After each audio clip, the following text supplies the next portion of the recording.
Hola, hola a todos y todas. Bienvenidos, bienvenidas a un nuevo webinar de EUNCED y CEDEM.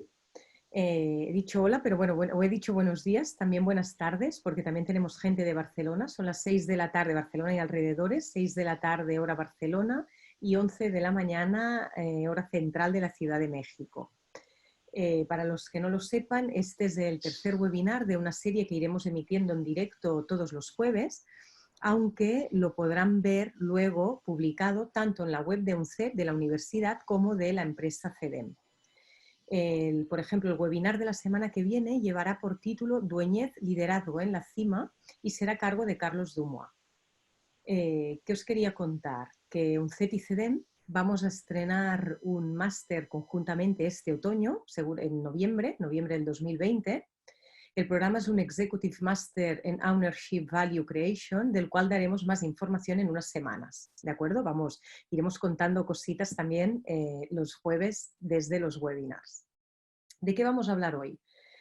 Bueno, primero esperemos de todo corazón que estéis bien, tanto vosotros como vuestro entorno más inmediato en estos tiempos tan extraños y difíciles. Hoy vamos a hablar un poco de esto relacionado con el liderazgo. El webinar de hoy aborda este tema, el tema del liderazgo en tiempos de crisis. Se actualizará o actualizaremos el papel crucial que debe desempeñar el líder de la organización frente a crisis complejas como la que estamos viviendo ahora, ¿no? Que es un reto realmente para muchísimos o de hecho para todos los empresarios. Para hablar de todo esto tenemos el privilegio de contar con la presencia de Alfonso Pompa Padilla. Él es ingeniero industrial y de sistemas por el Tecnológico de Monterrey, Master of Business Administration en la Universidad de Nueva York en Buffalo. Fue directivo y profesor del Tecnológico de Monterrey durante 35 años.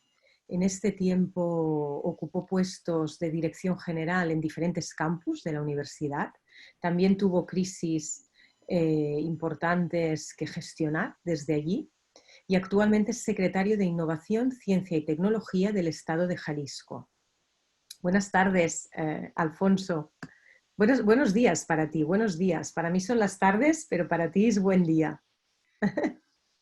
Hola, muy buenos días a los que nos acompañan por acá en México o en América y por supuesto muy buenas tardes a los que nos acompañan en Alfonso, algunos... Dime. gracias. No, enseguida te doy la palabra. Me he olvidado que sería interesante que durante todo el webinar los oyentes, los espectadores nos pueden hacerte llegar preguntas. Yo me quedaré aquí durante toda la sesión para ir recopilando esas preguntas, explicar a los espectadores que en la parte de abajo de la pantallita tenéis una icona que pone preguntas y respuestas. Clicáis allí y podéis generar las preguntas que queráis para el señor Pompa. Hemos reservado unos minutos al final de la sesión, un poco antes de las 7, para poder abrir este turno de palabra. Y Alfonso, si te parece, pues te las iré haciendo de parte de todos tus oyentes. ¿De acuerdo? Perfecto, con mucho gusto, Ana. Pues muchísimas gracias y ahora sí que para no demorarnos más, te paso la palabra. Muchas gracias por acompañarnos, Alfonso. Muy bien, pues muy agradecido con esta presentación, Ana, y muy agradecido con la oportunidad de compartir con ustedes y especialmente con mis amigos de CEDEM este webinar que considero es muy relevante, toda la serie que han estado presentando y que continuará en las próximas semanas para atender la situación tan especial que estamos viviendo ahora sí en todo el mundo. Y permítanme presentarme un poco más, sobre todo con el propósito de explicarles cómo quiero atender el tema del liderazgo en situación de crisis. Un servidor, como fue presentado, trabajé 35 años en el Tecnológico de Monterrey. El Tecnológico de Monterrey, para aquellos que no lo conocen muy bien, es una institución, una universidad privada, la más grande, bueno, privada de las más grandes de México y sin duda la de más prestigio. Es una institución sin fines de lucro, pero que gracias a que maneja unas finanzas muy sólidas, hemos podido construir una institución de aproximadamente 90,000 alumnos en 24 campus a lo largo y ancho de este país, con una gran cantidad de sedes o unidades de operación que tenemos en diferentes partes del mundo, incluyendo, por supuesto, en diferentes países de Europa, en Asia, especialmente en China, en Norteamérica y algo también en Sudamérica. Y en esa organización tuve la oportunidad de ocupar puestos muy relevantes de liderazgo, como fue la dirección de algunos de los campus. De esos 24, me tocó dirigir 4 campus en diferentes regiones del país y posteriormente ser rector de la zona occidente. La zona occidente de México es una zona muy extensa que viene desde el noroeste de México, desde Hermosillo, Sonora, hasta Guadalajara. La sede está en Guadalajara y ocupa también la parte central del estado de Guanajuato y Querétaro. Y esto era tener la supervisión de 8 campus, lo cual era un trabajo sin duda ya en el equipo directivo del más alto nivel del Tecnológico de Monterrey. Posteriormente a eso, fui rector de la zona centro-sur, en su momento la más grande del país, con 3 campus en el Valle de México y además una serie de campus en diferentes ciudades tan importantes como Toluca, Puebla y otras ciudades un poco menores, pero de todas maneras con campus muy relevantes para cada entorno. Y finalmente, mi último puesto en el Tecnológico de Monterrey fue ser vicepresidente de operaciones de todos los campus del Tecnológico de Monterrey. Literalmente la rectoría del TEC de Monterrey se dividió en 2, el rector la parte académica, la parte de investigación, y un servidor la operación de los campus y todos los temas estudiantiles. Pero además, en la parte esta de la vicepresidencia de campus, es la relación con todos los consejos de hombres de negocios que tenemos en cada ciudad, que han auspiciado el crecimiento del Tecnológico de Monterrey en estos 75 años de vida que lleva. Esta información es relevante para el propósito de un curso de liderazgo, porque además de que me tocó a mí en lo personal ejercer puestos muy relevantes, me tocó sobre todo la oportunidad de convivir con líderes muy, muy importantes en nuestro país, como eran los CEOs de las principales empresas que están en nuestros consejos, principales empresas del país, pero además con muchas autoridades gubernamentales, como pueden ser gobernadores, presidentes municipales, y por supuesto también en el entorno académico, con rectores de diferentes universidades internacionales. Y para una persona como un servidor que es un interesado en el tema de liderazgo y que lo he estudiado desde hace muchos años, yo como muchos seguramente de ustedes, cuando estudiamos la carrera universitaria no pensábamos tanto en ese tema. Cuando estudié la maestría en negocios me empecé a interesar en el tema de liderazgo y posteriormente ya trabajando me preguntaba yo qué hace a una persona exitosa y qué lo hace ascender en una organización y sobre todo qué lo hace que las personas crean y puedan trabajar con él o con ella. Recuerdo cantidad de cursos que he tomado y por supuesto prácticamente he estudiado a todos los autores. Les podría decir que he estudiado a todos los autores desde Maquiavelo con El Príncipe, que sigue siendo un libro relevante a pesar de que a veces se le quiera juzgar como algo maquiavélico, pero sigue teniendo contenidos que son relevantes hasta todos los autores en la actualidad y los modelos de liderazgo. Sin embargo, este no es un curso de liderazgo. Este no es un curso de liderazgo donde quisiéramos desarrollar competencias específicas o hablar de modelos de liderazgo que se pueden ajustar mejor a un ejecutivo y a su equipo para hacer un mejor trabajo en su organización. No lo es porque estamos en una situación muy diferente y porque seguramente estamos pensando en cómo atender una crisis y no el desempeño normal de una organización. En una crisis, por ejemplo, no siempre va a estar ligado el desempeño del líder a un bono económico que está basado en su desempeño y que se le dará al final del ejercicio fiscal. Seguramente en este momento esa no va a ser la motivación. La motivación es más profunda, es más compleja, y entonces muchos de los líderes que en una operación normal y en un plan de crecimiento y con una visión a largo plazo, que son muy efectivos en encaminar la organización hacia ese propósito, hacia esa visión, y que casi podemos decir que construyen una maquinaria para ir avanzando hacia ese propósito. En un momento de crisis seguramente requerimos otra mentalidad y otros motivadores para esos líderes. Entonces, en este largo trayecto de 35 años, que por cierto, al retirarme yo tenía el interés de hacer algo más de servicio social para la comunidad, no pensaba emplearme, fui invitado por el gobernador del estado de Jalisco a ocupar el puesto de secretario de Innovación, Ciencia y Tecnología, que en el estado de Jalisco en particular es el Ministerio de Educación Superior. Entonces fue algo que me atrajo, pensé que iba en la línea de lo que yo quería hacer de contribución social y en efecto después de 1 año y medio de estar trabajando en esto y particularmente ahora ante la crisis, creo que fue una muy buena decisión y me ha mantenido sin duda muy comprometido y muy motivado y aprendiendo porque nunca había estado yo en la función pública, ni tenía ni tengo en la actualidad un interés político. Sencillamente creo que esto va a ser una etapa muy importante en mi carrera y que vamos a contribuir lo mejor que podamos hacer. Entonces, en esa larga trayectoria, de nuevo, he aprendido mucho de liderazgo. Por supuesto, eso no quiere decir que yo sea un gran líder, porque como todos ustedes saben, no se trata de conocimientos, se trata además de ciertas cuestiones personales y de valores y de una serie de actitudes ante la vida, que eso es lo que redondean a un buen líder. Pero sí me ha dado la oportunidad de evaluar y aprender por qué una persona es efectiva y además por qué es efectiva particularmente en tiempos de crisis.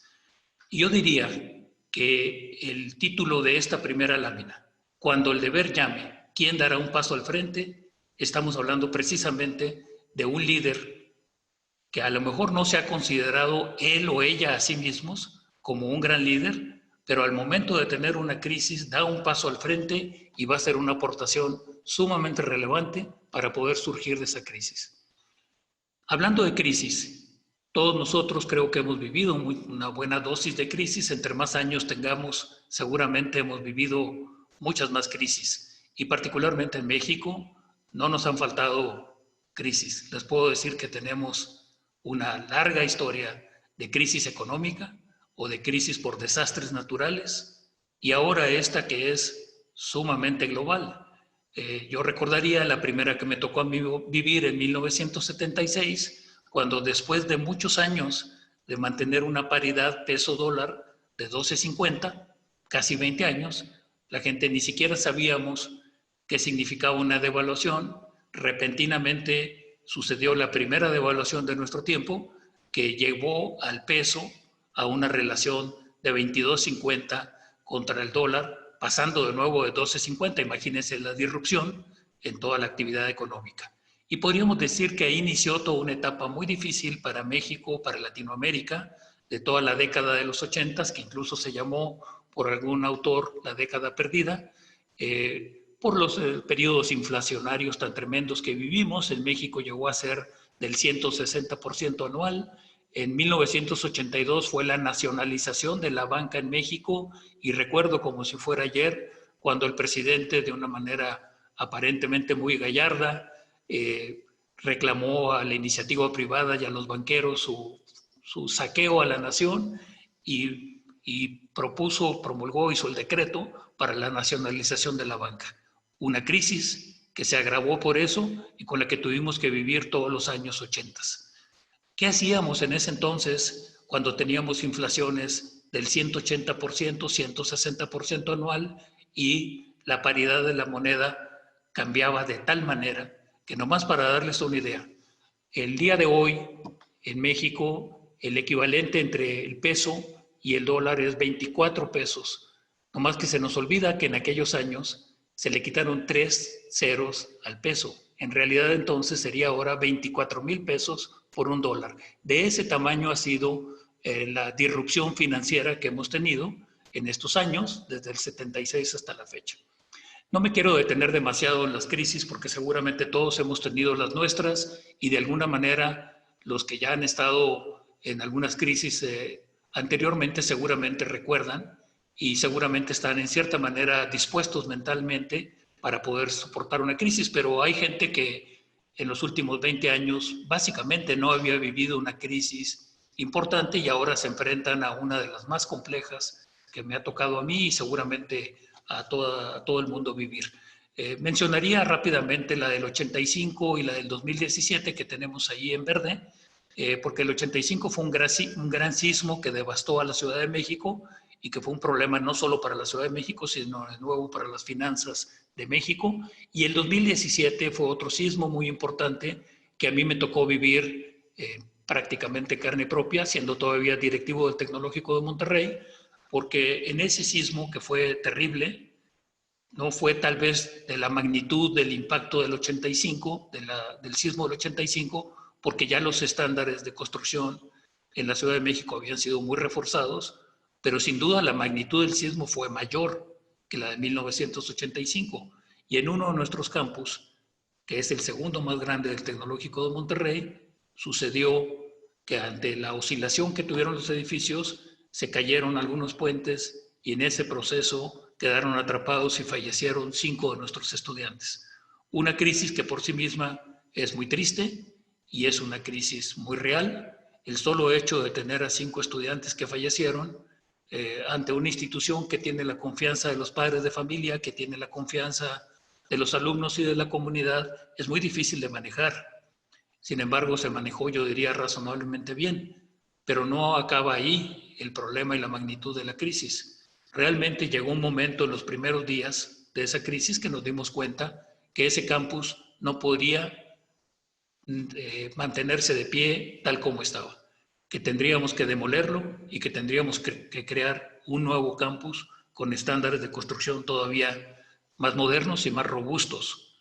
Estamos hablando de un campus de 8,000 alumnos, no era un campus menor, que además no querían perder su semestre y tuvimos que tomar acciones, yo diría básicamente en 2 semanas, decisiones de tal magnitud como construir un campus provisional con casetas prefabricadas, el cual tuvimos listo en 2 meses, totalmente funcional, y además tomar la decisión de demoler ese campus y de invertir en uno nuevo con una inversión aproximadamente de $300 millones. En el periodo de 2 semanas se tuvieron que tomar esas decisiones y en un momento más, cuando estemos hablando del comportamiento de un equipo bajo crisis, les podría decir que ahí sale la verdadera personalidad de cada uno de los integrantes de ese equipo y que las tensiones son de muy alto nivel. Esa fue la crisis del 2017, que si bien para muchos no fue tan relevante, para mí en lo personal, en el trabajo que yo realizaba, fue sumamente relevante. Yo no estaba, claro, el día del sismo no estaba en la Ciudad de México, pero al otro día llegué a las 8 de la mañana a atender esa crisis y me tocó quedarme por ahí como un mes trabajando día y noche para atenderlo junto con el equipo directivo. Pero llega esta crisis del 2020 y esta crisis del 2020 es mucho más compleja. No está localizada en un solo país, no está localizada en una sola región, no es nada más una tragedia natural, es un tema mucho más complejo de salud que ha, digamos, invadido al mundo, que es un riesgo real, lo hemos vivido, algunos de nosotros ya lo hemos visto en personas cercanas a nosotros, y que ha detenido la economía básicamente a nivel mundial. Casi podríamos decir que esta es una crisis que equivale a una guerra mundial, en la que probablemente están los mismos temores de no salir a la calle, los mismos temores de cuidarse de su salud, los mismos temores de qué le va a pasar a mi familia, pero además viviendo con una crisis económica que se va prolongando y que sin duda va a tener efectos muy, muy relevantes en la economía. Pero bueno, esa es la crisis que nos toca vivir, no la escogimos, por supuesto, y tenemos que ver cómo vamos a reaccionar. Y no es un seminario en el que tengamos que ponernos a profundizar en la tristeza y en la angustia en la que vivimos, sino tendríamos, como sería el rol de cualquier líder, que proyectar un futuro y cómo vamos a salir de esta crisis, más que quedarnos sumidos en la depresión, en la angustia, en todos esos temores que estoy seguro que estamos viviendo cada uno de nosotros en nuestro interior. Continúo con este tema. ¿Estamos seguros de algo en una crisis como esta y como las que hemos vivido en el pasado? Tendremos que tomar decisiones y acciones muy pronto, muy decisivamente, y algunas serán muy dolorosas. Algunas implicarán recortes de personal o despedir a personas. Algunas serán incluso de negociaciones muy duras con proveedores o con acreedores. Sin duda tendremos que tomar decisiones, probablemente de liquidar algunos activos, y en algunos casos extremos, ¿por qué no? Probablemente se tendrá que evaluar la propia supervivencia de la empresa. Pero esperamos que toda esta serie de webinars ayude en realidad a que la supervivencia de la organización no se limite nada más a sobrevivir, sino se proyecte también un futuro positivo en el cual podamos trabajar con más éxito y competir con éxito una vez que la crisis comience a pasar y comience el periodo de reactivación de la economía. La otra cosa que estamos seguros es que esta crisis también pasará. Seguiremos adelante. Pero algo muy importante, la gente recordará nuestro comportamiento durante esta crisis y particularmente recordará el comportamiento de los líderes de las organizaciones. Y aquí quisiera comentar dos ejemplos muy relevantes que me tocó vivir a mis cercanos, de personas que conozco muy bien y que estimo. Y esto fue la crisis del 95 en México, cuando el famoso error de diciembre de nuevo provocó una devaluación tremenda. No solo eso, veníamos de una etapa en México donde se había asesinado al candidato a la presidencia del país, Luis Donaldo Colosio, que eso de por sí cimbró a todo el país. Había surgido un grupo, se rebeló un grupo militar, paramilitar, el Ejército Zapatista de Liberación Nacional, y además acabábamos de entrar al Tratado de Libre Comercio con Norteamérica. Eran tiempos sin duda disruptivos en México, y vivir esa crisis del 94-95, cuando había la promesa de entrar al primer mundo y entonces todas las inversiones se estaban manejando con una mentalidad de competir a nivel mundial, pues realmente muchas personas y muchos grupos empresariales sobreinvirtieron en dólares, y cuando llegó la debacle del 95, con de nuevo una devaluación impresionante, cayeron en default, no pudieron pagar sus deudas, y entonces empezó todo un proceso muy complicado en México que eventualmente le llamamos el FOBAPROA, aunque ya existía, el Fondo Bancario de Protección al Ahorro, que tuvo que crearse un fideicomiso para asimilar muchas de las deudas, y fue una deuda nacional en la actualidad. Previo a eso, las empresas tuvieron que tomar medidas para renegociar toda su situación financiera. Y recuerdo muy bien a un amigo mío en lo personal del noroeste de México, representante de un grupo empresarial muy grande que tiene actividad en diferentes campos de la economía, que en ese entonces me dijo: Alfonso, mi principal tarea como director del grupo ahorita es rescatar el patrimonio de la empresa y el familiar, y negociar con todos en ese sentido para poder garantizar la supervivencia de la empresa. Tengo la sensación de que los bancos nunca más nos volverán a prestar dinero por la forma en la que vamos a negociar. En aquel entonces se llamaba la estrategia Stand Still, que fue una actividad, una acción legal para poder detenerse previo, digamos, a considerar la bancarrota. Las negociaciones fueron muy duras. A mí incluso me tocó ser el portador de una carta del presidente de ese grupo al de un banco muy relevante para llevársela, para que lo recibieran y pudieran hablar abiertamente sobre el tema de la crisis. Y probablemente eso fue lo que salvó a este grupo, porque este grupo, si bien negoció muy duro con todos negoció de frente y hablando claramente y con compromisos bien establecidos para cuando salieran adelante. Y en efecto el grupo salió adelante, el grupo empresarial. La reputación de esta familia y de esta empresa se recuperó muy bien, y de hecho los bancos sí les volvieron a ser sujetos de crédito. Esa es una historia muy relevante para manejar en una crisis. Por dura que sea la negociación, tendríamos que dar la cara y tendríamos que hablar honesta y directamente con todos los afectados por la negociación. Conozco otro caso que sucedió más bien en el centro del país, donde la negociación fue igual de dura, pero no hubo este rol de liderazgo de realmente comprometerse y hablar honesta y directamente con todos los acreedores que salieron muy perjudicados en esta negociación. La empresa sobrevivió, pero la reputación particularmente de ese líder no sobrevivió. Y hasta la fecha ha sido un problema, la gente lo sigue recordando después de 25 años y probablemente le afectó en mucho de su crecimiento futuro. Entonces, para mí un aprendizaje muy importante de esa crisis tan tremenda que hubo en México es que la gente recordará nuestro comportamiento personal y de la organización sin duda una vez que pase la crisis. Y eso probablemente deberíamos de estarlo pensando todos ahora. Deberíamos de estar pensando que la crisis va a pasar y cómo vamos a llegar en buena posición, pero además cómo quedará nuestra marca, nuestra reputación, nuestra relación con todos los stakeholders que quisiéramos continuar con ellos. Hay un concepto muy básico de liderazgo que a mí me gusta recordar cada cierto tiempo, particularmente si uno estudia mucho de liderazgo y de diferentes modelos y diferentes puntos de vista de autores, puede llegar uno a confundirse y no tener claramente una carta de navegación para ver su equipo de liderazgo, de su proceso de liderazgo. Y yo diría que para mí esto fue un descubrimiento en uno de mis primeros cursos que nos dio un distinguidísimo profesor, Joe Bentley, de la Universidad de Utah, que eran especialistas en temas de comportamiento organizacional, sobre los roles o los tres temas fundamentales del liderazgo. Una, por supuesto, es que hay un líder, pero ese líder tiene que tener una misión y esa misión tiene que estar compartida con un equipo. Yo les recomiendo que cada vez que tengan duda de cuál es su proceso de liderazgo, regresen al liderazgo 101, la clase básica, en la que tendríamos que preguntarnos, ¿por qué la gente me va a seguir a una misión? ¿Esa misión es buena para ellos o no?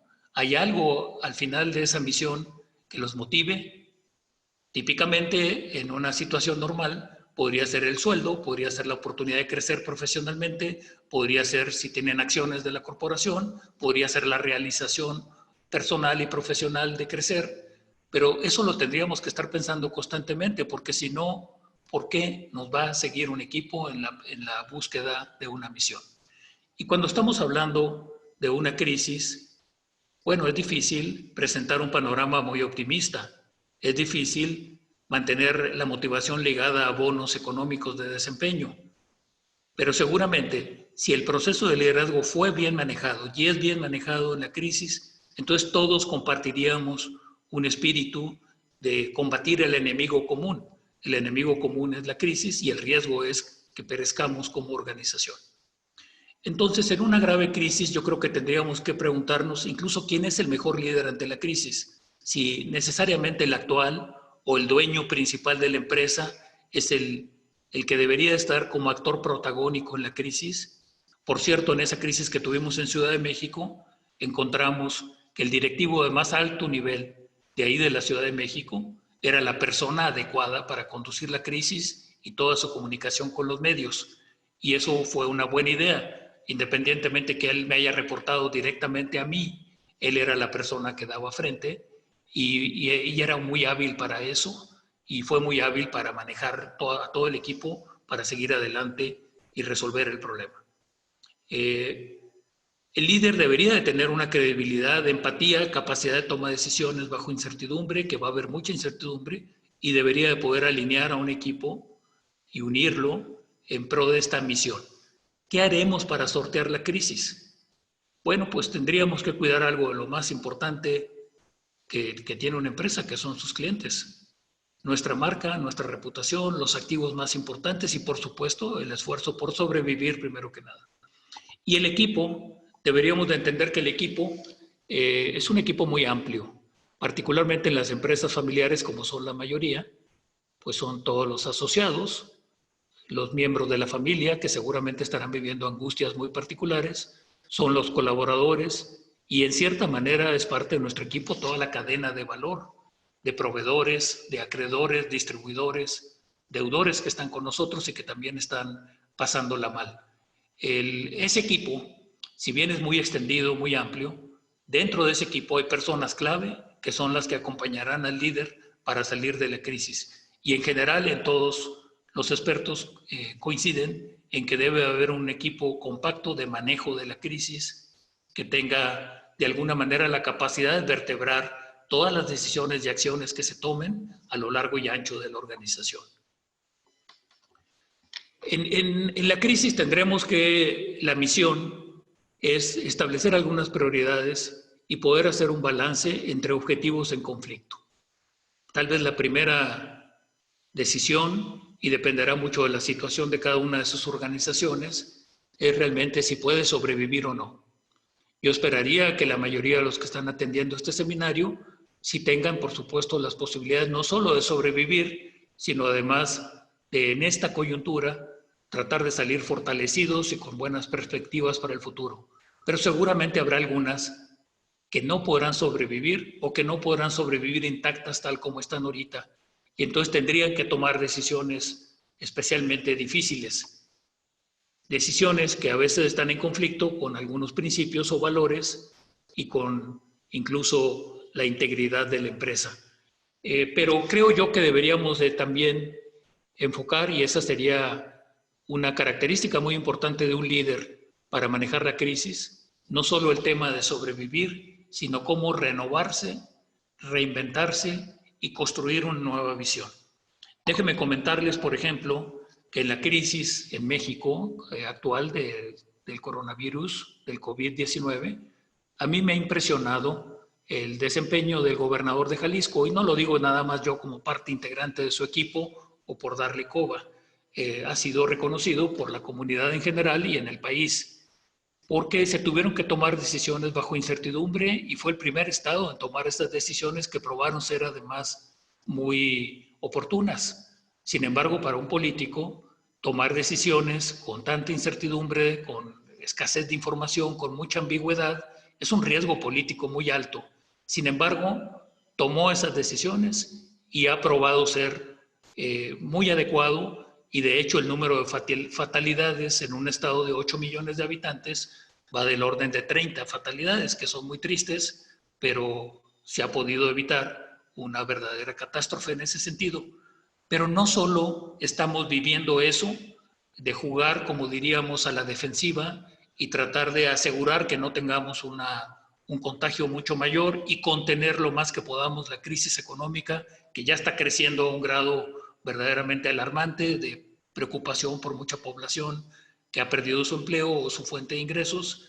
Entonces estamos ahora en el periodo de construir una visión para el futuro post-crisis.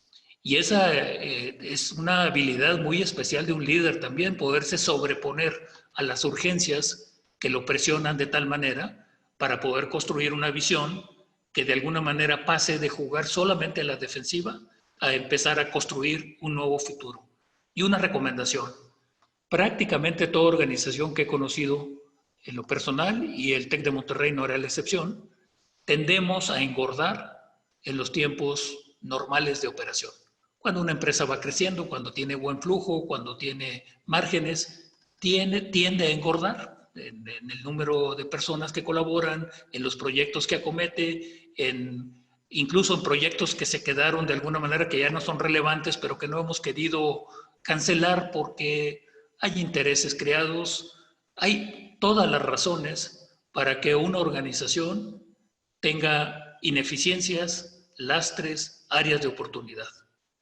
Probablemente en la crisis, una de las ventajas de la crisis es que sí tenemos el momento político, el impulso político, el entendimiento de todos para decir: ahora es el momento de hacer los cambios que debimos de haber hecho hace mucho tiempo.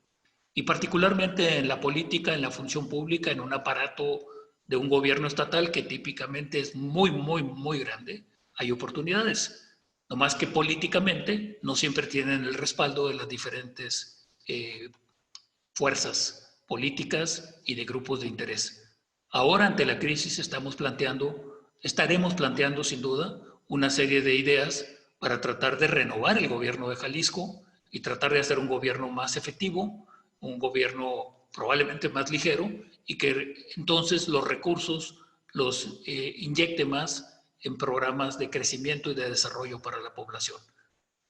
Esa es la mentalidad con la que un líder debería enfrentar una crisis. Sobrevivir es lo primero, pero pensar qué va a pasar posteriormente y cómo podemos llegar a ello y aprovechar algo de la crisis, que, como ya sabemos, el símbolo oriental de que la crisis se dibuja como crisis y oportunidad.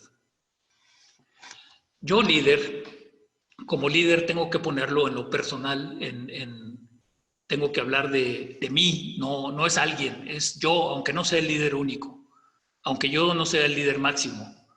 Tendré que tomar decisiones difíciles, tendré que negociar nuevas condiciones.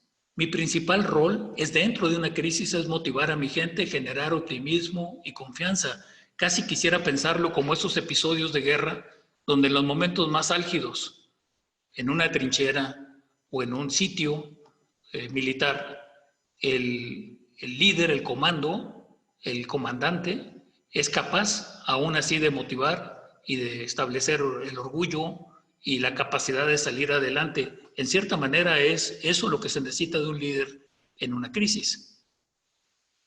Y curiosamente, aunque sea el peor de los destinos para la organización, aún así tiene que manejarse con algo que genere al menos confianza en que se está actuando con justicia, con honestidad y con la información suficiente. Mostrar interés real en lo que viven nuestros stakeholders, todos los que tienen apuestas importantes en la organización, particularmente los empleados, la familia en caso de que sean socios, por supuesto los proveedores y los distribuidores, toda la cadena de valor tiene un interés real en lo que sucede en nuestra organización, y entonces nosotros deberíamos de tener al menos la empatía de entender que ellos están viviendo una situación muy similar en términos de angustia y depresión económica. Y por supuesto que habría que hacer un plan.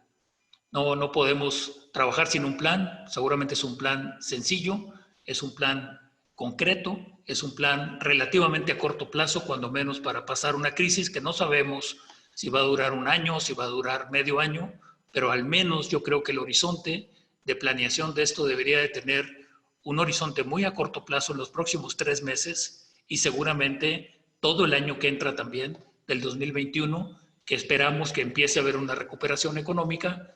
Dependerá de la industria qué tan rápida va a ser, qué tan agresiva va a ser esa recuperación, pero habrá industrias que crezcan muy despacio. Nosotros tememos que en Jalisco la industria de hotelería y turismo, que es muy relevante para el estado de Jalisco, va a tener un arranque tardío en la reactivación y además va a ser un crecimiento muy lento. Entonces, los que estén en esa industria seguramente tendrían que hacer un plan diferente a los que están en la industria agroalimentaria o en la industria de la salud o en cualquier otra. Y finalmente, el rol de un líder es comunicar, comunicar y comunicar. La gente no se va a enterar sola de los planes, no se va a enterar sola de las situaciones que estamos viviendo, y si no comunican ustedes, alguien va a comunicar por ustedes. Este es el tema del liderazgo. En el tema del liderazgo, si el líder no ocupa el espacio, si deja vacío el espacio de comunicación, alguien más sí lo va a llenar. Y lo va a llenar con rumores, lo va a llenar con temores, lo va a llenar con visiones diferentes. Entonces aquí nunca se van a quedar cortos si están comunicando y si están comunicando directa y honestamente ante todos sus stakeholders. Les recuerdo el ejemplo que me tocó vivir positivo de esa crisis del 95, donde a pesar de tomar decisiones muy duras, comunicaron y comunicaron bien y cumplieron su palabra y salieron adelante. El otro ejemplo fue el negativo. Un equipo bajo presión. Un equipo bajo presión se comporta muy diferente a un equipo en épocas normales de una organización. Un equipo bajo presión, ahí sí surgen todas las personalidades. Personalidades, recordando que desde el punto de vista psicológico, las personalidades son características muy firmes de una persona que no cambian rápidamente. Si uno es muy temeroso o es muy audaz, si uno es muy abierto o muy cerrado, si uno es muy neurótico o lo contrario, en la crisis generalmente esto se magnifica. Entonces tendríamos que tener mucho cuidado en hablar de la dinámica del equipo bajo presión, particularmente el equipo que está en comando de la situación. Este es un tema que hay que dedicarle tiempo y hay que dedicarle tiempo para resolver esos conflictos. En la crisis que me tocó vivir en el 2017 en Ciudad de México con la situación del campus que les describí hace un momento, realmente el trabajo era 24 horas al día, nos las pasábamos comunicándonos a horas muy inadecuadas, realmente no sé por qué motivo, pero era el ambiente de crisis que vivíamos y con mucha frecuencia había explosiones en el estado de ánimo de algunos de nosotros que dañaban un poco la relación y que ya nos ponían entonces en diferentes bandos, los que son así y los que son asá. Hasta que alguien entraba en cordura y nos hacía de nuevo volvernos a agrupar. No fue nada fácil y me atrevo a decir que aún así quedaron dañadas algunas de las relaciones personales, pero al menos pudimos asumir todos nuestro rol, tratar de minimizar esos diferentes puntos de vista y esos efectos de la personalidad y esa historia que ya traíamos algunos de nosotros de mala relación para enfocarnos a la crisis. Creo, sin embargo, que se pudo haber hecho un mejor trabajo si se hubiera dedicado más tiempo a trabajar esa dinámica del equipo y no nomás que el equipo estuviera trabajando para obtener los resultados. Algo tuvimos que haber hecho para ventilar los problemas que había de tipo personal o las actitudes que se despertaban en algunos de nosotros, a lo mejor muy agresivas, que alguien tuvo que poner un poco de sentido en esto. Por cierto, les recomiendo, si quieren ver una dinámica de un equipo bajo presión, esta nueva serie que ha estado surgiendo en Netflix, que se llama Last Dance, y tiene que ver con el equipo de básquetbol, uno de los más exitosos que ha habido en la historia del básquetbol profesional, los Chicago Bulls. Seguramente algunos de ustedes lo están viendo, pero es muy interesante, además de los que somos fanáticos del básquetbol, la dinámica que se desarrolló entre lo que era el general manager, que a final de cuentas era un genio y fue el que pudo atraer a todas esas estrellas a formar un equipo que fue un equipo muy exitoso. Si ustedes recuerdan, el equipo de Chicago ganó 3 veces el campeonato de la NBA y luego lo dejó un par de años, pero lo volvió a recuperar 3 años seguidos. Y la historia de esta habla de esa segunda serie de 3 campeonatos, el último año, cuando ya se sabía, porque el general manager lo comunicó al público, que el equipo se iba a desintegrar al final de la temporada. Y lo que fue muy interesante y está muy bien planteado en la serie, no es una serie con actores de televisión, son los actores reales, el general manager, el head coach o el coach del equipo, que es un genio para estas dinámicas de equipos, que es Phil Jackson, reconocido por propios y extraños como un genio que conoce la naturaleza humana de las estrellas que estaban jugando en ese equipo. Y un líder sumamente fuerte como Michael Jordan, seguramente conocido por todos nosotros, con otros liderazgos dentro del equipo. Creo yo que el mejor ejemplo que tenemos de manejar un equipo bajo presión en la actualidad sería ver esa serie, Last Dance. Van ya, si mal no recuerdo, 6 capítulos, ya los vi los 6, y además de que es muy amena, si uno tiene el interés en el tema de liderazgo, habría que verla y analizarla en ese sentido. El temor y la angustia que todos vivimos, nosotros como personas lo tienen todos nuestros colaboradores, tenemos intereses en conflicto, la opinión que tienen del líder, si usted es el líder, la gente tiene una opinión previa de usted y no siempre es la mejor, pero puede ser la gran oportunidad para decir, en el momento de crisis, nuestro líder estuvo a las circunstancias, nos escuchó, estuvo cercano a nosotros y de ahí en adelante salir fortalecido. Tiempo de convocar a los principales actores contra un enemigo común y construir un nuevo y mejor equipo. Ya no me detengo mucho en esto. A mí me gustaba mucho una palabra que usaba mi padre para hablar del calibre de una persona. No sé si en todos los países que nos escuchan hablamos de lo mismo. El calibre puede ser el calibre de una bala o puede ser la cédula, el grosor de la pared de una tubería, por ejemplo, una tubería metálica, pero de alguna manera habla de qué madera está hecho un líder y qué tanto puede aguantar. Y yo diría que el calibre de un líder se va a probar ampliamente en una crisis. Y no solo el del líder principal, sino todo el equipo ese que vertebra a la organización. Esa personalidad de ese líder se va a someter a prueba. Y la personalidad de nuevo no va a cambiar.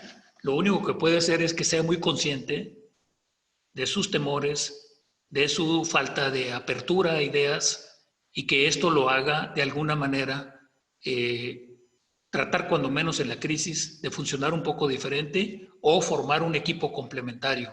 Incluso una recomendación, si el líder principal considera que no está del todo apto, aunque sea el dueño para la empresa, nombrar a otro. Y entonces el dueño de la empresa podría jugar el rol de Phil Jackson, el entrenador de este equipo de básquetbol, que él no entraba a la cancha a jugar, naturalmente. Tenía una serie de estrellas jugando en la cancha, pero este era el que andaba atrás de todos ellos, asegurándose que su estado de ánimo fuera el adecuado, era el que tomaba las decisiones estratégicas, era el que de alguna manera estaba agregando recursos a un lado o a otro de la organización, por decirlo de alguna manera. Si el líder principal, el dueño, siente que ahorita no es el momento para estar él o ella al frente totalmente de la dinámica que se va a presentar en la crisis, probablemente lo mejor sería pensar en ese modelo de liderazgo donde funciona como un head coach que sí tiene que tomar las decisiones más estratégicas, pero descansa en alguien el liderazgo de la operación.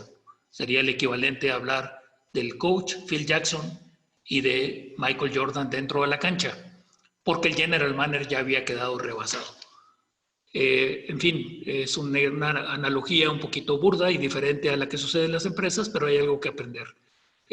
Tiene que haber un líder muy propenso a la acción. Me he encontrado ahorita mucha gente que piensa buenas ideas en la crisis, pero algo lo detiene a tomar acciones. Entre la sospecha de que no va a ser tan grave la crisis, en que a lo mejor la información que tiene no es tan completa, no comienzan a tomarse acciones. Y la crisis ya lleva 2 meses y la crisis va a durar varios meses más. Si no hemos tomado acciones, ya vamos un poco tarde. Entonces tiene que ser un líder con mucha energía, que sea muy propenso a la acción, a lo mejor limitado por una serie de criterios establecidos por la alta dirección o por el dueño o por la asamblea de accionistas, pero tiene que ser una persona propensa a la acción. Muy importante analizar el ciclo de vida de todos los que están involucrados ahí. No es lo mismo ser un joven que tiene todo un futuro por delante a ser una persona ya adulta, ya muy madura, que está viendo en riesgo su patrimonio. La actitud es muy diferente. Por supuesto, no solo es eso, es la situación económica que tengan actualmente en su propia persona y la de sus familias. Y todo esto es una parte de la dinámica de los equipos que tenemos que tener en cuenta. Pero a final de cuentas, lo que un líder va a hacer no es tanto o no es solamente por sus competencias, por su inteligencia, por su personalidad. Creo yo que hay algo mucho más relevante, que es una tabla interna de valores y principios, que nosotros tenemos que conocerlos ya en la gente que trabaja con nosotros en la organización. Y particularmente yo resaltaría el tema de la honestidad. La honestidad no es estar hablando indiscriminadamente todo en forma burda. La honestidad incluso tiene que ver con una honestidad intelectual. Lo que digo es lo que estoy pensando. Que lo tengo que decir de una manera correcta, en el tiempo correcto y ante el público correcto, ese es otro tema. Que también es muy importante, por supuesto. Pero es una persona, como diríamos en México, que no se engaña a sí mismo o que no se hace tonto solo. Que esa honestidad es sumamente importante. Y además que cuando habla, aunque sea de una manera mesurada y cuidada para no estar provocando angustias de más o una estampida que ponga en un predicamento a la empresa, tiene que hablar con la verdad. Y por supuesto un sentido de justicia, en especial cuando tengamos que negociar, cuando tengamos que decidir si alguien se va de la organización, cuando tengamos que decidir a quién no le pagamos ahorita y le pagamos después. Tiene que haber un sentido de justicia y les recuerdo que una vez que pase la crisis seremos recordados particularmente por esto. ¿Con qué honestidad atendimos la crisis y con qué sentido de justicia tratamos a todos los involucrados? Ya no me voy a detener mucho en esto porque probablemente me estoy acabando el tiempo, pero sí quisiera recomendarles este artículo en el cual tomé algunas de las ideas y está adaptado de este artículo que es de la revista de Harvard Business Review y que se llama Behaviors that Help Leaders Manage a Crisis. Una traducción libre sería 4 conductas que ayudan a los líderes a manejar una crisis. Y habla de algo muy sencillo, muy práctico, pero lo pone muy estructurado. Son básicamente 4 puntos. Decidir con rapidez más que precisión, adaptarse rápidamente, ejecutar efectivamente e involucrarse personalmente con su gente. Los 2 primeros puntos son los más inmediatos, son las decisiones más sofisticadas. Entre decidir con rapidez más que precisión y adaptarse rápidamente, recuerdo básicamente el comentario que me hacía un amigo mío de hace muchos años, un empresario muy exitoso, que decía que él prefería la filosofía de preparen, fuego, apunten, porque típicamente en las decisiones no tenemos una sola bala como para decir preparen, apunten, fuego. Entonces uno puede preparar, disparar y luego apuntar. A eso se refiere decidir con rapidez más que precisión y adaptarse rápidamente. Si lo vemos así de una manera muy sencilla, yo diría que el primer punto es evitar la parálisis por análisis. No vamos a tener información completa. Hay información gruesa, hay el sentido común que nos dice esto es lo relevante y tenemos que tomar decisiones. Es el ejemplo que les comentaba hace un momento el gobernador de Jalisco, que si ya veíamos lo que estaba pasando en otros países y que en México todavía no teníamos la información, pues era razonable pensar que venía y que teníamos que tomar las medidas antes, y se tomaron. Y la otra, que va junto con esto, tenemos que romper la inercia de la organización. Todos se tienen que entender que estamos en crisis. Es increíble que aún dentro de una crisis como esta, dentro de una organización nos encontramos a gente que no tiene la actitud de crisis. Sigue pensando que va a suceder un milagro, sigue pensando que no va a afectarlos tanto, sigue pensando que pueden seguir con prácticas normales, siguen pensando en cuidar sus intereses o sus grupos cuando la crisis está encima, es real y a lo mejor los efectos más graves están por venir, pero tendríamos que convencer a toda la organización que es una crisis y que se toman medidas diferentes cuando está uno en una crisis. El otro es adaptarse rápidamente. Y no conozco mejor forma de hacerlo que también recorrer el campo de batalla. El campo de batalla de las empresas es proveedores, es distribuidores, es gente que está en la industria, es gente que está en la operación, y no deberíamos de limitarnos nada más a ver reportes financieros o información oficial. Creo yo que el tener el toque con lo que está pasando realmente en el mercado, en el entorno, nos puede ayudar a ir tomando decisiones más rápido de cambio de diferentes estrategias. Y sin duda tendríamos que definir algunas prioridades. La recomendación de este artículo es que máximo 5 prioridades. Si es cuidar un mercado en particular o un tipo de clientes, si es cuidar a los colaboradores, si es cuidar a un tipo de proveedores, si es, por supuesto, asegurar la liquidez de la empresa, son relativamente pocas para una crisis. Y deberíamos de tenerlo explícito cuáles son las 5 prioridades durante esta crisis. Si además hay una oportunidad grande que se quiera desarrollar en la crisis, debería de quedar explícita ahí y, por supuesto, debería de tener algunos indicadores clave, algunos KPIs, para poder saber que vamos avanzando en ese sentido. Y tal vez la cuarta recomendación es la más importante en una crisis. En una época normal, si la máxima autoridad de una organización no visita una fábrica, o no visita su cadena de distribución, o no baja, digamos, al piso donde está la operación normal, probablemente no sea tan extraño y sea la costumbre. Pero en un momento de crisis, ¿cómo ayuda que la máxima autoridad, los máximos representantes, lleguen a sentir realmente lo que está pasando en las trincheras? Eso es comunicar directa y empáticamente las buenas y malas noticias. Recuerdo en esa crisis del 2007 y me emociona todavía cuando yo en lo personal estaba sentado 3 días después del sismo en medio del campus y me di cuenta que tendríamos que derrumbar el campus. La tristeza que sentí, porque ese era, además de un impacto económico enorme, era un tema que nos iba a tener 2 o 3 años en condiciones muy adversas. Pero vi al grupo de gente de mantenimiento de planta física, de limpieza, los guardias, trabajando con un empeño por remover escombros, por mantener presentable el campus, que me acerqué a platicar con ellos. No les puedo describir ya más porque me emociona recordarlo, la nobleza de la gente, el ánimo que nos dieron y el compromiso que se estableció entonces como líder para decir a esto lo sacamos adelante también, A estas personas las tenemos que rescatar y ayudar. Ellos están con el temor de que van a perder su trabajo. Yo nomás estoy con el temor de que va a ser muy difícil para el Tecnológico de Monterrey salir adelante de esta crisis. ¿Qué tal si nos comprometemos con ellos y hablamos empáticamente las buenas y las malas noticias? Afortunadamente lo hicimos y creo que gran parte del éxito de que la comunidad estudiantil y los padres de familia y la sociedad en general respaldó las acciones del Tecnológico de Monterrey fue por esto, por comunicar directa y empáticamente las buenas y las malas noticias sin ocultar nada. Finalmente, ¿podríamos hacer algo mejor que solo sobrevivir? Yo diría que al menos deberíamos de intentarlo. Es muy diferente entrar a una crisis con la seguridad de que uno va a perecer en el intento o que cuando mucho va a salir lastimado, que es el mejor escenario. Eso no es manera de enfrentar una crisis, aunque fuera así. Aunque fuera así, que dijéramos esta empresa no va a sobrevivir, tendríamos que pensar qué sigue después.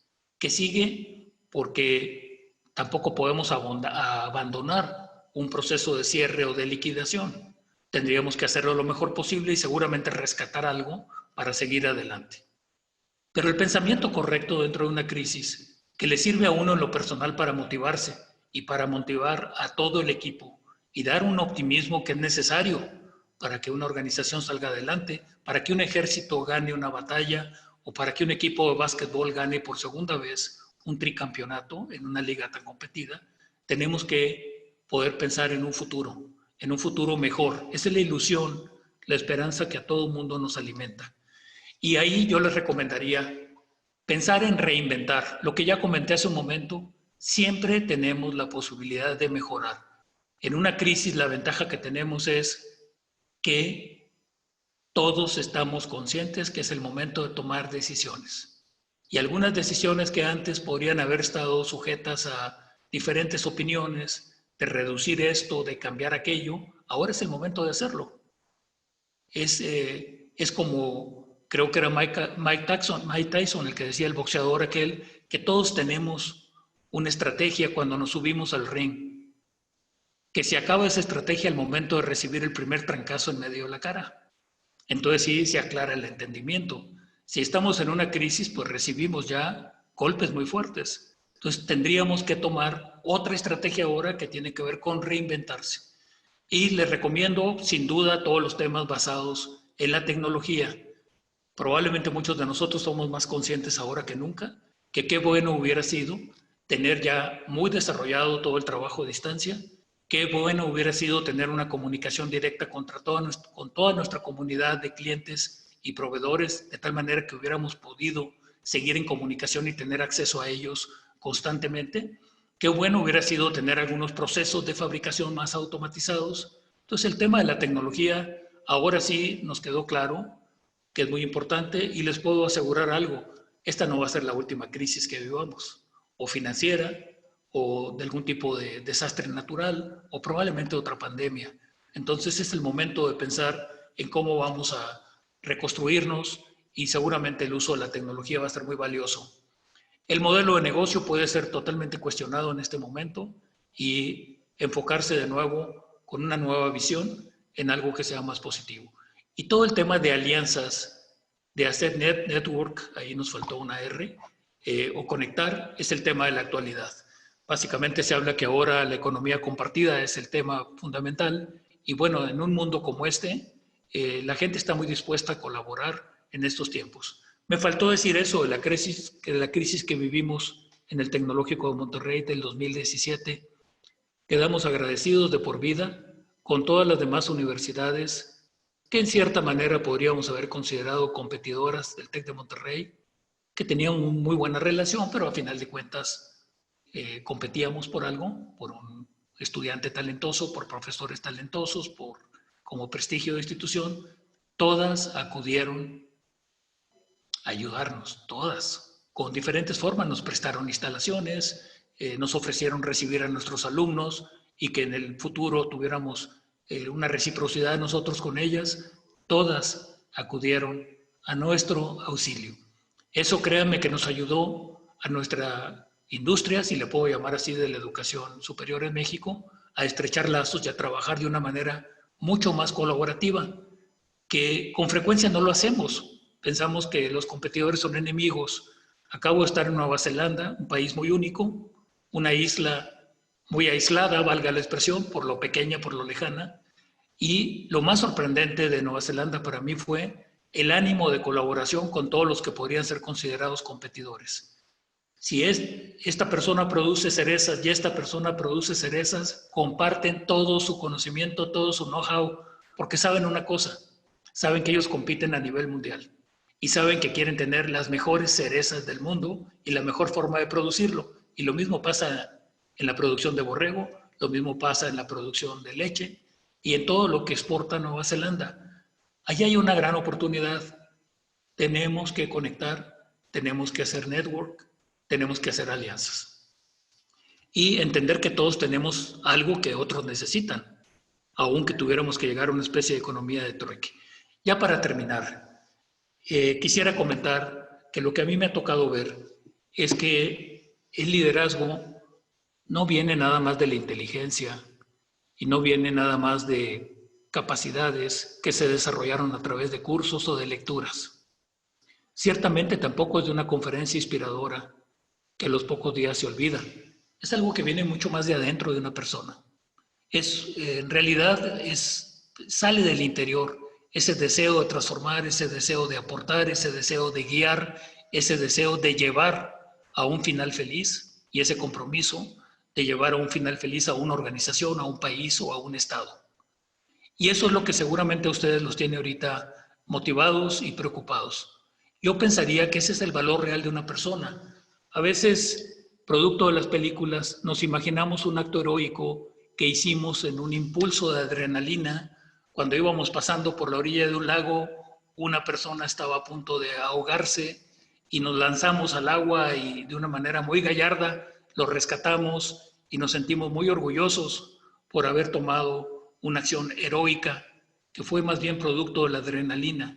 En la vida real y sobre todo en la vida organizacional, las oportunidades de ser heroico con los límites que la palabra impone en la vida organizacional se presentan en las crisis y se presentan en situaciones difíciles. Y ahí es donde el calibre de un líder se pondrá a prueba.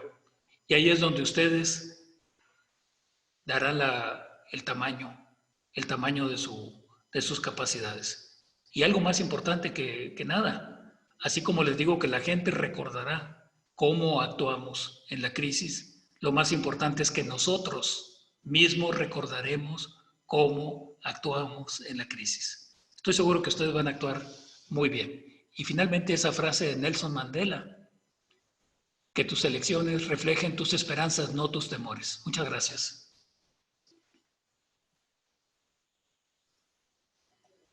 Gracias a ti, Alfonso. Haría un aplauso, pero quedará mal porque solo se me escuchará a mí.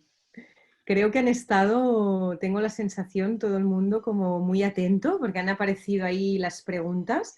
Que sepas que también el equipo de CEDEM ha podido ir contestando alguna, como hay el chat, ¿vale? También, porque así, como ya son las 7, vamos a hacer un par de preguntas, pero para no demorarnos mucho. También decir que te están mandando muchas felicitaciones, han ido diciendo que les iba gustando, que iban siguiendo todo el discurso. Realmente creo que ha sido una presentación como muy redonda, Alfonso, ¿no? Dando un cierre y con opciones y con consejos o con caminos, ¿no? Posibles caminos o posibles pensamientos para tener bueno, y poder afrontar todo esto. Muchísimas gracias, eso lo primero. Gracias, Ana, y gracias a todos los que hacen buenos comentarios. Preguntas, sí. Sí, lo que haremos, ¿vale?, es dejar como un par de preguntas y después también decir a todos los oyentes espectadores que si les ha quedado algo en el tintero, que decimos en España, algo para comentar, también lo podemos resolver vía email o vía redes sociales, pueden conectar con nosotros. ¿De acuerdo? Dicen alguna pregunta un poco general, Alfonso, ¿qué sectores crees que se verán menos afectados en cuanto a la recuperación de esta crisis? Por ejemplo. Bueno, ¿podemos hablar de sectores o es arriesgado? Yo creo que hay información que es relevante. Por ejemplo, en el caso de México en particular, sabemos que algunas cadenas productivas que están muy integradas a Estados Unidos o a Norteamérica, muy pronto van a empezar a trabajar de nuevo y entonces existe una especie de tracción internacional que las va a empezar a reactivar. Eso no quiere decir necesariamente que vaya a estar alimentada por una gran demanda. Por ejemplo, la industria Automotriz, sin duda va a ser de las primeras que se va a abrir en México. Muy probablemente en una semana estén trabajando ya. Eso no quiere decir que haya una gran demanda de autos, pero al menos comienzan a tomar tracción de nuevo. Las que sí hemos visto un crecimiento enorme es en todas las que hay tecnologías de información, particularmente la industria del software, que es muy relevante en Jalisco. Seguramente va esto a atraer nuevas inversiones a Jalisco y crecimiento en esa área. Probablemente en la industria de la electrónica también, porque ahora en la actualidad software y electrónica van tanto de la mano que es casi el crecimiento de una impulsa a la otra. La industria agroalimentaria, particularmente para México, tiene un muy buen horizonte. Seguramente todos los temas relacionados con la industria de la salud también, de la proveeduría, y algo muy relevante, creo yo que todos los países van a tener que empezar a construir cadenas de suministro más resilientes a las crisis, y eso va a dar oportunidades. Si podemos convencer a los países de que los temas de salud no deberíamos estar dependiendo a que China nos pueda abastecer mascarillas para proteger a nuestros médicos o Estados Unidos mascarillas o ventiladores. Tendríamos que tener capacidades propias y en muchas industrias creemos que va a ser entonces la oportunidad de hacer cadenas de suministro más resilientes. Es lo que podría decir en general. Gracias, Alfonso. Después nos preguntan un poco por la comunicación interna dentro de la organización. ¿Cuál es la mejor manera de comunicar las decisiones a todos los niveles de la organización? Pregunta Omar Alarcón. ¿A través de los jefes de área, por ejemplo, o es mejor los comunicados escritos? Bueno, a mí me parece muy relevante esa pregunta. Yo diría que una organización, dependiendo del tamaño que sea, tiene una vertebración de liderazgo que va desde el líder máximo, su equipo inmediato y una serie de personas clave a lo largo de la organización, particularmente si ésta está dispersa a lo largo de un país o incluso tiene operaciones internacionales. Tener a los líderes clave de una organización bien comunicados en forma personal, al menos utilizando este tipo de tecnologías, es muy importante porque no solo es el contenido de la comunicación, es la sensación de que tú eres un líder muy importante aunque estés en otro país representando nuestra operación y yo como líder principal quiero hablar contigo y quiero decirte y quiero saber cómo te sientes. Entonces yo creo que la parte oral con los líderes principales que vertebran, podríamos decir, un equipo directivo que llega hasta niveles muy bajos de la organización, es muy relevante. Y por supuesto, no todo podrá ser así, tendrá que haber comunicados por escrito que tienen que ser muy bien cuidados, no solo en las instrucciones, sino el tono con el cual se presentan las cosas. Entonces, yo creo que es un ejercicio muy sofisticado de comunicación, porque de nuevo, no solo se trata de pasar instrucciones, se trata de pasar estados de ánimo, compromisos, visiones de futuro, y si se van a tomar medidas difíciles, también va a ser necesario comunicarlas. Gracias, Alfonso. Si te parece, hago la última, que yo creo que más o menos, que creo que me parece a mí también un buen tema para terminar, que nos preguntan cómo podemos saber si eres tú mismo un buen líder. ¿Tenemos que hacer caso del feedback de los colaboradores o hay alguna estrategia que podamos como autoconocernos o al final ponernos una nota, ¿no? Bueno, yo creo que hay instrumentos para analizarse uno mismo y sería muy bueno a lo largo de una vida profesional estarse valorando. No sé qué edad tendrá la persona que pregunta, yo le puedo decir que a lo largo de los años me convencí que no soy tan bueno como creía que era cuando tenía 35 años, que me sentía invencible y capaz de realizar cualquier proeza.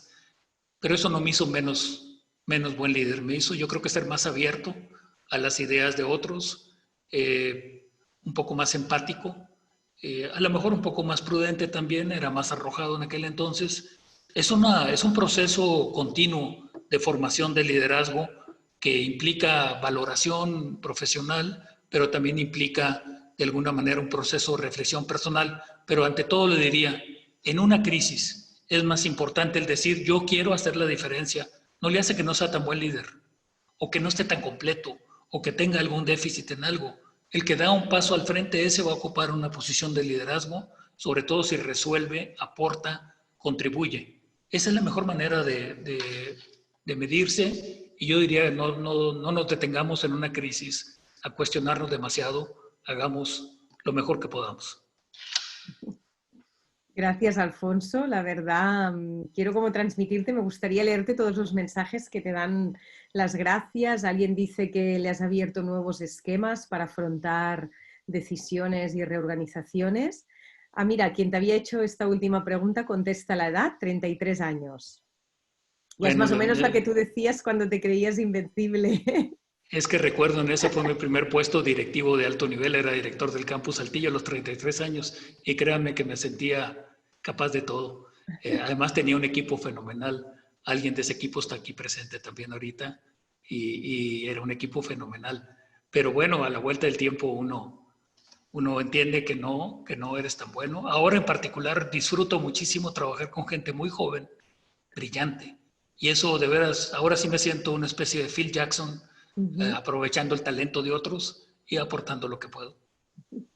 No se nota, Alfonso, porque, bueno, cómo lo transmites, ¿no? Yo quiero agradecerte también tus historias de vida, ¿no? Compartidas, que al final esto también ilustra mucho o anima o crea empatía y crea cercanía y se aprende mucho escuchando a alguien con esta trayectoria como la tuya. Así que muchas gracias, no solo por el webinar y esta tarde que hemos compartido, sino por todo lo que nos has explicado.